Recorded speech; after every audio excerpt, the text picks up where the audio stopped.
ایک جنگل میں ایک بلی اور کچھ چوہے رہا کرتے تھے۔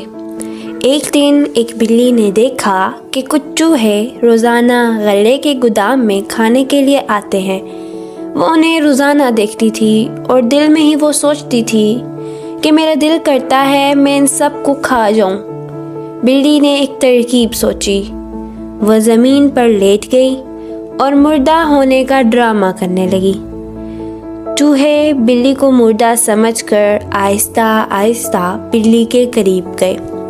وہ کچھ دیر تو ادھر ہی کھڑے رہے۔ پھر ایک چوہا بولا، لگتا ہے کہ بلی مر چکی ہے، ہمیں اب اس سے ڈرنے کی کوئی ضرورت نہیں۔ لیکن اسی دوران ایک چالاک چوہے نے بلی کی دم دیکھی جو ہل رہی تھی اور بولا، نہیں دوستو، یہ چالاک بلی ہمیں بے وقوف بنا رہی ہے۔ چوہے فوراً وہاں سے بھاگ گئے اور اپنی جان بچا لی۔ بلی حیران رہ گئی کہ چوہے کتنے سمجھدار تھے۔ سبق: ہمیشہ ہوشیاری سے سوچنا چاہیے کیونکہ دھوکہ کہیں بھی ہو سکتا ہے۔